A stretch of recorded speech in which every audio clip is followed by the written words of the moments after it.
There are 7 ordinary habits that millions of people over 60 practice without a second thought. Habits that feel harmless, even sensible, but that are quietly working against every doctor's appointment, every medication, and every good intention you already have. Here's the frustrating part. None of these are dramatic. Nobody warns you about them because they don't look dangerous. They look like Tuesday. They look like the same thing you did yesterday, and the day before that, and every day for the last 20 years. And that's exactly why they're so easy to miss.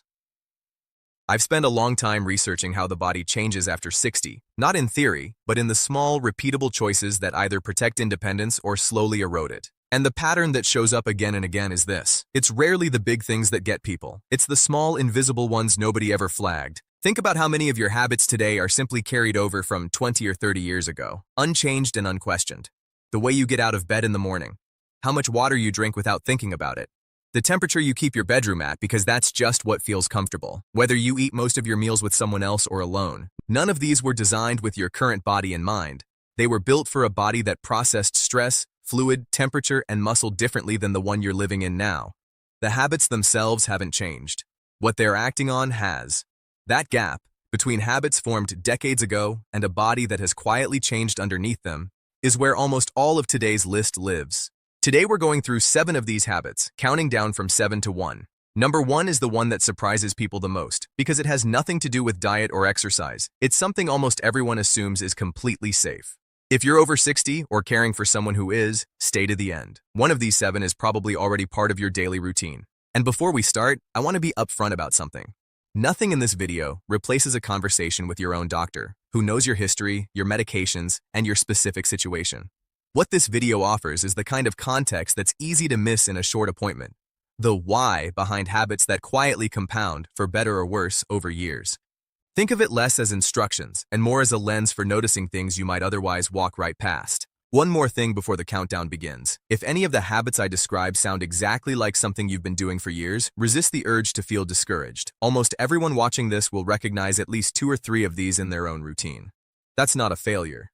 It's simply what happens when a habit forms decades before anyone tells you it needs to change.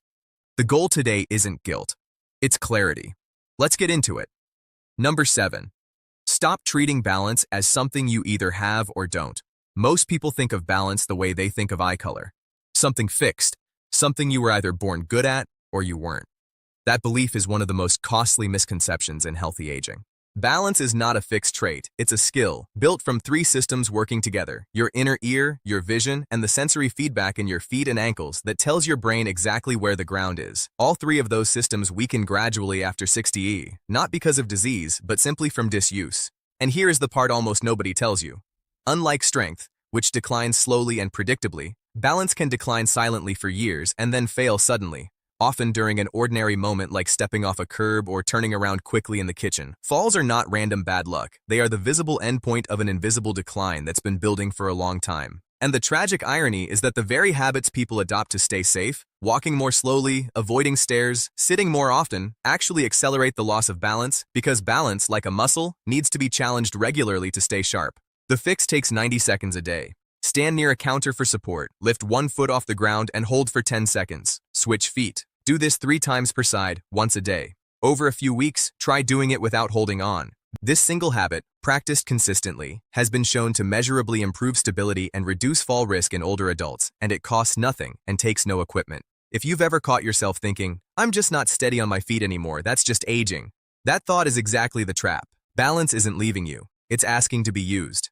There's also a psychological layer to this that's worth naming directly. Once someone has a near fall or a genuine fall, a very natural fear develops. A fear of falling again. That fear often leads to walking even more cautiously, avoiding uneven surfaces, and reducing overall activity even further. It feels protective in the moment, but it accelerates exactly the decline it's trying to prevent, because the muscles and reflexes involved in balance need continued use to stay sharp.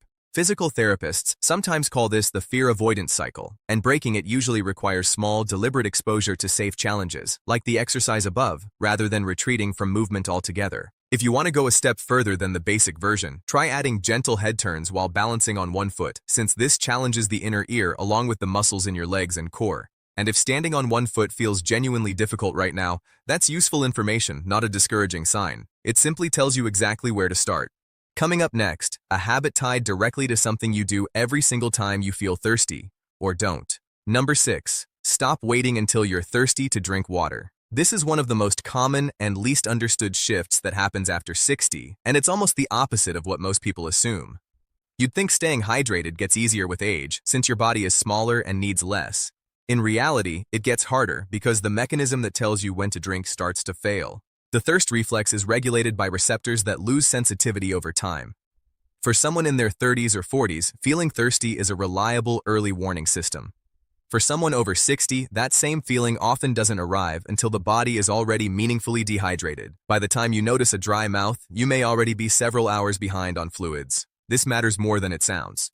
Mild dehydration in older adults has been linked to confusion and brain fog that's frequently mistaken for just getting older. Worsened joint pain because cartilage relies on adequate fluid to stay cushioned, more concentrated urine that increases the risk of urinary tract infections, and blood that becomes slightly thicker, which makes the heart work harder to circulate it. It's also one of the most common and most overlooked contributors to daytime fatigue in people over 60. The fix is not complicated, but it does require replacing instinct with a system. Instead of drinking when you feel thirsty, drink on a schedule. A glass with each meal, a glass between meals, and a glass in the early evening. That's roughly 6 glasses without ever relying on thirst as your signal. If you're on a fluid restriction for heart or kidney reasons, this is one to run by your doctor first. But for most people, building hydration into the clock rather than the body signal is one of the simplest corrections on this entire list. It's also worth paying attention to color as a rough, informal check-in, since urine that's consistently dark suggests you're behind on fluids, while pale yellow generally suggests you're keeping pace. Certain medications common after 60 yans, diuretics for blood pressure among them, increase fluid loss further, which means the people most likely to need a hydration schedule are often the same people least likely to feel thirsty in time to catch it. If you take a diuretic, this habit deserves extra attention rather than less. One more detail that surprises people: hydration doesn't have to come only from a glass of water. Soups, fruits with high water content like melon and citrus, and herbal tea all count toward the daily total, which makes this an easier habit to build into meals you're already eating rather than something entirely separate. Next, a habit involving your hands that has almost nothing to do with what you're doing with them and everything to do with what they're telling your brain. Number 5. Stop letting your grip strength go untested. Here's a question almost nobody asks themselves. When was the last time you opened a tight jar lid without a moment of struggle? Most people laugh that off as a funny inconvenience. Doctors who study aging look at it very differently. Grip strength has become one of the most closely watched indicators of overall health in people over 60 bonds, not because strong hands matter on their own, but because grip strength correlates strongly with total body muscle mass, cardiovascular health, and even long-term outcomes after illness or surgery. It's often described as a simple external window into what's happening throughout the entire musculoskeletal system. The reason this matters so much is that grip strength tends to decline earlier and faster than people expect, and it does so quietly because most daily tasks don't demand much force. You don't notice the decline until a specific moment: the jar lid, the car door, the grandchild you can no longer easily lift forces it into view. By then, meaningful muscle loss has often already occurred elsewhere in the body too. The good news is that grip strength responds quickly to attention. Simple resistance exercises using a soft grip ball or hand exerciser for a few minutes a day, carrying grocery bags instead of using a cart when it's safe to do so, and basic wrist curls with light weights all measurably improve grip strength within weeks. It's one of the fastest responding muscle groups in the body, which makes it a uniquely rewarding place to start if you're looking for early motivation. There's a broader lesson hiding inside this one. Grip strength is easy to measure and easy to improve, which makes it a useful proxy for a bigger idea. Overall strength training after 60 pays outsized dividends compared to almost any other decade of life, precisely because so few people in this age group are doing it. Muscle responds to resistance at any age. The body doesn't stop adapting just because the calendar changed. 2 short sessions a week involving light resistance bands or hand weights focused on the major muscle groups can meaningfully slow the natural muscle loss that otherwise accelerates year over year after 60. If grip strength has been quietly slipping and you haven't thought much of it, this is your sign to pay attention, not because of the jar lid, but because of everything it's telling you about the rest of your body. Coming up, a nighttime pattern that has nothing to do with what you eat or drink and everything to do with a single number most people never check. Number 4. Stop ignoring room temperature at bedtime. This one surprises almost everyone because it seems too small to matter. But sleep researchers have known for years that the temperature of the room you sleep in has an outsized effect on sleep quality, and that effect grows stronger with age. Your body needs to drop its internal core temperature by roughly 2 degrees to initiate and maintain deep sleep. This is part of the natural sleep-wake cycle, and it happens automatically in a cool environment. The trouble is that after 60, the body's ability to regulate temperature becomes less efficient, and many older adults, often without realizing it, keep their bedrooms warmer than they did decades earlier, whether from a preference that developed gradually or from reduced circulation that makes rooms feel colder than they are. A bedroom that's too warm interferes with that necessary temperature drop, which means the body struggles to reach and stay in the deep, restorative stages of sleep, the stages responsible for tissue repair, memory processing, and immune function. The result isn't always trouble falling asleep. Often it's waking up at 3 a.m. for no clear reason or getting a full 8 hours and still feeling unrested in the morning. The fix is remarkably simple. Aim for a bedroom temperature between 65 and 68 degrees Fahrenheit.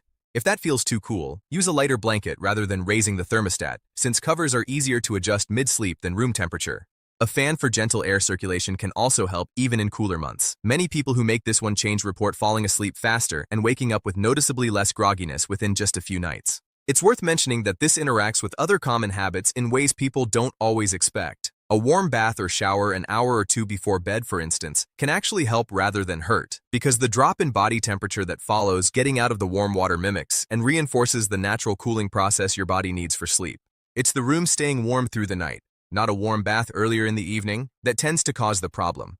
If you share a bed with a partner who prefers a warmer room, this doesn't have to become a disagreement. Separate lightweight blankets, a fan directed at just one side of the bed, or a cooling mattress pad can often resolve the mismatch without either person compromising on comfort. Next, something that happens every time you sit down to a meal with someone else and quietly shapes far more than your mood. Number 3. Stop treating meals as something to get through alone. This habit isn't about food at all, it's about who's at the table, or more often, who isn't. As people move through their 60s and 70s, it becomes increasingly common to eat most meals alone. A spouse may have passed, children have moved away, friends have scattered. What starts as an occasional solo meal can, without anyone intending it, become the daily norm.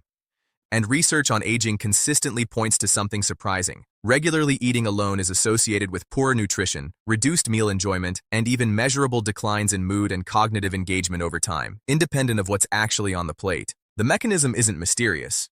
Eating with others naturally slows the pace of a meal, encourages more varied and complete meals rather than quick convenience-driven ones, and provides a form of regular social and mental stimulation that's easy to underestimate until it's gone. Isolation at mealtimes often creeps in gradually enough that it doesn't register as a health habit, it just feels like life, but the body and mind respond to it as one. The fix doesn't require a complete lifestyle change. It can be as simple as scheduling one shared meal a week with a friend, neighbor, or family member, joining a senior center or community meal program if one is available locally, or even eating with the television off and a phone call to a loved one instead. Engagement, not just company, is what matters most.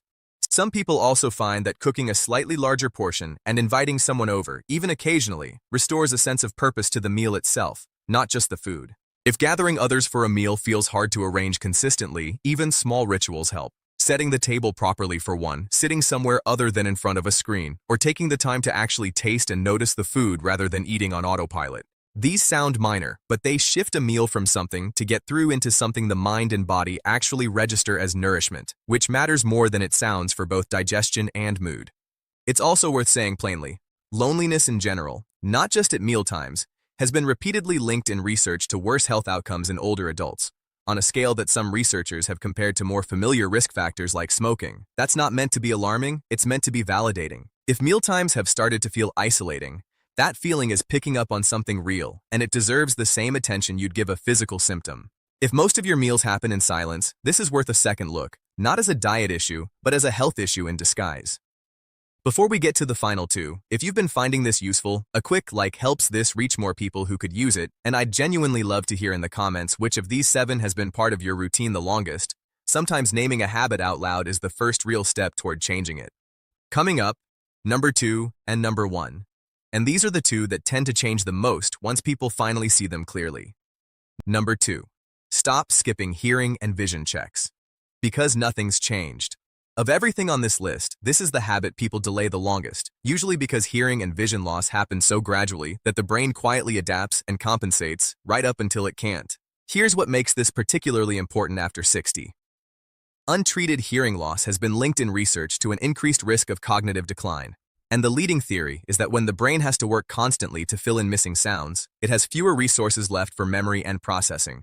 Untreated vision changes, meanwhile, are one of the most preventable contributors to falls because subtle changes in depth perception and peripheral vision make it harder to judge stairs, curbs, and uneven ground, often without the person even realizing their vision has shifted. The trouble is that both of these declines are gradual enough that people adjust without noticing. You turn the television volume up a little more each year. You start standing closer to people in conversation. You take the stairs a little more cautiously. None of these feel like symptoms. They feel like personality, but they're often the brain quietly compensating for input it isn't receiving anymore. The fix is simply scheduling what most people put off: a hearing test and an eye exam, at minimum once a year after 60, even especially one, if nothing feels wrong. These checks are quick, painless, and often covered by insurance, and catching a change early means it can usually be corrected with minimal disruption rather than discovered years later after it has already reshaped how you move through the world. There's a social dimension here too, one that's easy to overlook.